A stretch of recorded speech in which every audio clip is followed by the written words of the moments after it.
आज हम ऐसे भूत की कहानी बताने जा रहे हैं जो करोड़ों सालों से इस खंडर में बंद है। तू कौन सा जीव है? पुतला बोलता है कि तुम अपनी ईमानदारी और निष्ठा की वजह से डिगामा महाराज के सबसे भरोसेमंद इंसान बन गए थे और तभी डिगामा महाराज ने तुम्हें अपने खजाने की रक्षा के लिए चुना। तभी अचानक गेट जोर से हिलने लगता है और पूरा तहखाना कांप जाता है। पुतला गन को पलट रहा है और देख रहा है कि अब क्या होने वाला है। कई सालों से यह आदमी इस तहखाने में बंद है और खजाने की रक्षा कर रहा है। ये सारा खजाना वास्को डिगामा के टाइम का है और वास्को डिगामा महाराज का खजाना है ये। तभी अचानक से एक दीवार टूट जाती है और उसके पत्थर हर तरफ गिर जाते हैं। तभी जादू ही पुतला बोलता है कि खजाने की रक्षा तुमको करना है। वास्को डिगामा महाराज ने खजाने के लिए तुम्हें ही चुना है। भूत और पुतला बहुत ज़्यादा डरे हुए हैं। उनको नहीं पता कि अब क्या होने वाला है।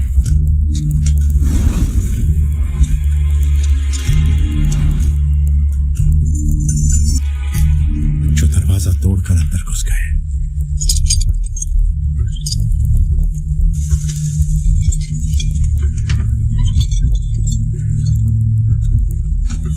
डिगामा महाराज ने यह खजाना सुरक्षा के लिए मुझे सौंप दिया था और जब से मैं इसकी सुरक्षा कर रहा हूँ। तभी पुतला आकर पूछता है कि ये सब कौन है? तुमने फिर से पीना शुरू कर दिया? अरे है, कितनी गंदी बदबू है इसके अंदर। तभी चोर एक बड़े से बक्से में से एक ईसाबेल की कान की बाली चुरा कर अपनी जेब में रख लेता है और उसको ध्यान से देखने लगता है। मसावना अरे ये लोग तो यहाँ लूटने आए हैं, खड़े खड़े देख रहे हैं, जाओ। तभी भूत उससे वो बाली छिना लेता है और उसको अपने बक्से में रख देता है और फिर धीरे धीरे सबको मारता है। लेकिन उसको ये नहीं पता होता कि जो इंसान उससे मार खा रहे हैं वो को देख नहीं सकते। भूत ये समझ रहा है कि अभी भी वो जिंदा है और सब उसको देख रहे हैं, लेकिन वो बहुत बुरा मारता है और उठा उठा के उन घुसपैठियों को मारता है, क्योंकि उनको वो भूत दिखाई नहीं देता। कभी तलवार से कभी हाथों से वो उनको मार रहा है। तलवार ऑटोमेटिक चल रही है और वो एक घोड़े पे जाके बैठ जाता है जो कि नकली होता है, सोने का होता है, और वो घोड़ा हवा में उड़ रहा है और वो सारे घुसपैठिए उसको देख के भाग रहे हैं। भूत समझ नहीं पाता कि ऐसा क्यों हो रहा है, वो मुझे देख के क्यों भाग रहे हैं, और सारे भूत उस तहखाने से बाहर निकल जाते हैं और शहर वालों को डराएंगे। वो लोग डरेंगे, ऐसा इस ग्रंथ में लिखा हुआ है। अचानक वो लोग यहाँ से भाग क्यों गए? अच्छा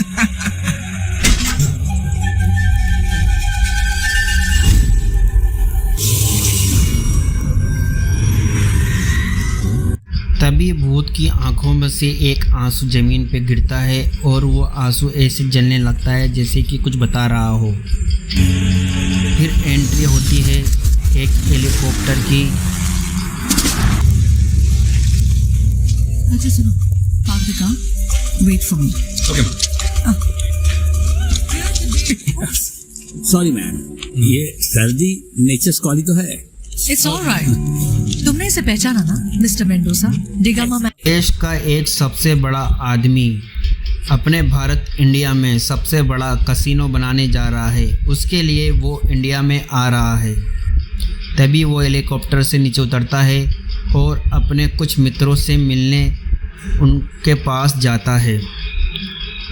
उसकी एक बेटी भी है जो अभी तक प्लेन में बैठी हुई है। वो अपनी माँ को याद कर रही है और जो उसकी बेटी है वो बहुत ज़्यादा शैतान है और बहुत ज़्यादा मस्तीखोर है। वो आए दिन कुछ ना कुछ ऐसी हरकतें करती रहती है जिससे उसके स्कूल की प्रिंसिपल भी उससे बहुत ज़्यादा परेशान है। कभी बच्चों को परेशान करती है, कभी पटाखे चला के मैडमों को डराती है। ऐसी हरकतें देखकर उसके घर वाले और उसके कोचिंग वाले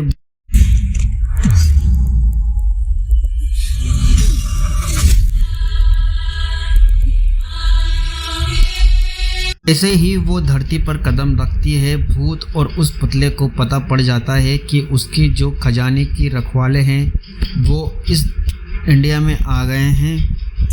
बरोज के अनंत काल के इंतजार के बाद आंखों की नीली रोशनी।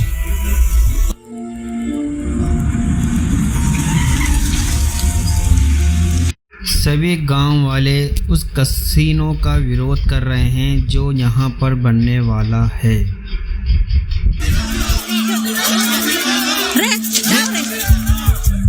एक लड़का कार के पास आता है और लड़की को कुछ देने लगता है, जिससे एक मैडम पीछे से आती है, उसका कान पकड़ के उसको ले जाती है।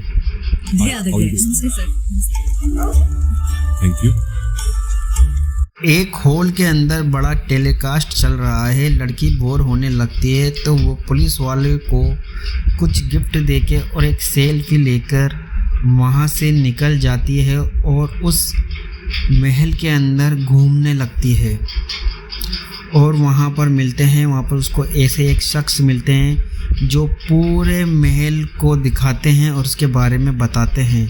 वो लड़की भी उसी हॉल में पहुँच जाती है जहाँ पर ये सब हो रहा है।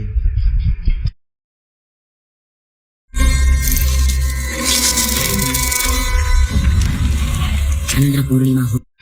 क्या वो लड़की जानती है कि वो ईसाबेल का पूर्व जन्म है और दोबारा वो इस दुनिया में आई है एक साधारण लड़की बनकर, और वो अपने खजाने तक पहुंच पाएगी?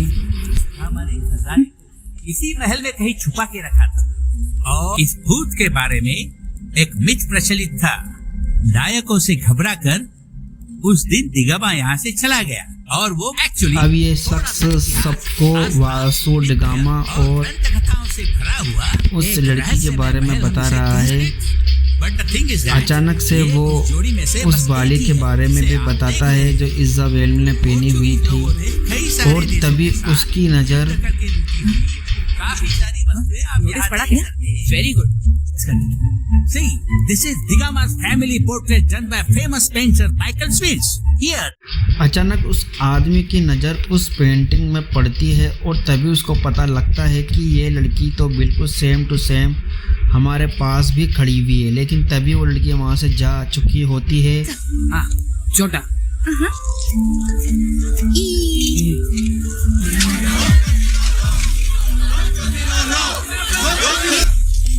पापा और बेटी दोनों कसीनो बनाने आए हैं ना।